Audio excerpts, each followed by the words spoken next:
સુરતના પોશ ગણાતા એવા અઠવા લાઇન્સ વિસ્તારમાં એકો ચકચારી હત્યાનો બનાવ સામે આવ્યો છે. અહીં નાનપુરા વિસ્તારમાં 40 વર્ષીય પ્લમ્બરની શંકાસ્પદ સંજોગોમાં હત્યા કરી દેવાઈ હોવાનું સામે આવ્યું છે. મૃતદેહના માથાના ભાગે ગંભીર ઈજાના નિશાનો મળી આવતા પોલીસે હત્યાનો ગુનો નોંધીને ઝીણવટપૂર્વક તપાસ હાથ ધરી છે. મૃતક યુવકની ઓળખ રાજુભાઈ સંઘાડા તરીકે થઈ હતી. રાજુભાઈ મૂળ દાહોદ જિલ્લાના કાલી ગામના વતની હતા અને સુરત ખાતે નાનપુરા વિસ્તારમાં આવેલા કબૂતરખાના ગલીમાં રહેતા હતા. તેઓ વ્યવસાયે પ્લમ્બરિંગનું કામ કરતા હતા. આ ઘટના ગતરોજ મોડી સાંજે બની હતી, જ્યારે રાજુભાઈ તેમના ઘરના બાથરૂમમાંથી મરણ હાલતમાં મળી આવ્યા હતા.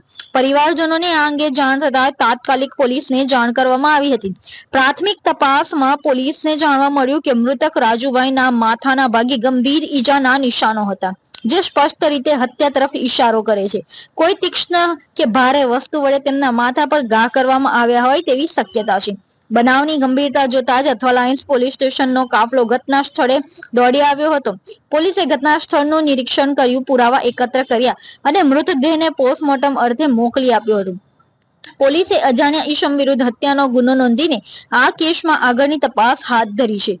પોલીસ હાલમાં મૃતક રાજુભાઈના અંગત જીવન અને પ્લમ્બરિંગના વ્યવસાય તેમજ તેમની સાથે છેલ્લે કોણે કોણે મુલાકાત કરી હતી તે અંગેની વિગતો મેળવી રહી છે. આ હત્યા અંગત અદાવતનું પરિણામ છે કે લૂંટના ઈરાદે થઈ છે તે અંગે પોલીસ તપાસ કરી રહી છે. આ બનાવથી સમગ્ર નાનપુરા અને અઠવા લાઇન્સ વિસ્તારમાં ખળભળાટ મચી ગયો છે. પોલીસે આ ઘટનામાં સંડોવાયેલા હત્યારાને ઝડપી પાડવા માટે જુદી જુદી દિશાઓમાં ચક્રો ગતિમાન કર્યા છે. યોગ્ય પોલીસ તપાસ બાદ રાજુભાઈ સંઘાડાના મોતના રહસ્યનો ભેદ ઉકેલાશે. આપનું નામ? મારું નામ હિતેશ શંકરભાઈ મુરવા, જે આદિવાસી જૈન સમાજ સુરત શહેર પ્રમુખ. શું ઘટના થતી છે? મરનારનું નામ શું છે અને કેટલા વર્ષની ઉંમર? ઘટના એવી છે કે ગઈકાલે સાંજે સમાજના એક ગ્રુપના અમારા ભાઈનો ફોન આવ્યો હતો કે આપણા સમાજના કોઈ મજૂર વર્ગનું મૃત હાલતમાં લાશ પડેલી છે ચોક બજાર વિસ્તારમાં. જેથી કરીને મેં ચોક બજાર પોલીસ સ્ટેશનનો સંપર્ક કર્યો હતો અને ત્યાંના ચોક બજાર પોલીસ સ્ટેશનમાંથી માહિતી મળી હતી કે અઠવા પોલીસ સ્ટેશનના હદમાં છે, સાગર હોટલ પાસે કંઈક ઘટના ઘટી છે એવું. ને ત્યાંનો સંપર્ક કરતા સાગર હોટલની બાજુમાં કોઈક રૂમ માલિક ભાડેથી રહેતા હતા અમારા ભાઈ, અને કામ અર્થે મજૂરી કરતા હતા. એમના પરિવારમાં સાથે એમના ભાઈને બધા રહેતા હતા, પણ દિવાળીના વેકેશન આવતા બધા ગામ ગયેલા હતા ને ભાઈ એકલા જ હતા.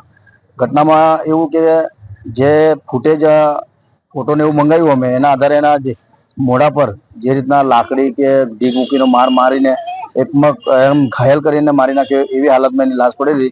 જેથી કરીને સમાજના આગેવાન તરીકે અને પરિવાર જે ગામથી આવ્યા છે એમની અમારી જે ફોટોના જોઈને આવી શંકા છે કે કાયદેસર એનું મર્ડર થયું છે. એટલે અને જ્યાં સુધી અઠવા પોલીસ સ્ટેશન આ બાબતે અમને પૂરી માહિતી આપશે નહીં અને આરોપીને જે પણ સીસીટીવી ફૂટેજના આધારે તપાસ કરીને જણાવશે નહીં ત્યાં સુધી અમે લાશ પણ સ્વીકારવાના નથી. હાલ ક્યાં લઈ આવેલા છો અને કેવી રીતે બધા? હાલ ગામના પરિવારજનો એમના પરિવારને સગા સંબંધીઓ અહીંયા સિવિલ હોસ્પિટલ સુરત શહેર ખાતે પોસ્ટમોર્ટમ અર્થે અહીંયા છે ને ફોરેન્સિક પોસ્ટમોર્ટમ ચાલુ છે. હવે પોસ્ટમોર્ટમના તારણ અર્થે શું જણાવે છે એના પછી ખબર પડે પછી જ અમે લાશ સ્વીકારવાના છે. બાકીના વગર અમે લાશ સ્વીકાર લેવાના નથી. જે મૃતક છે તે શું કામ કરતા હતા સુરતમાં અને પરિવાર સાથે રહેતા હતા કે એકલા રહેતા?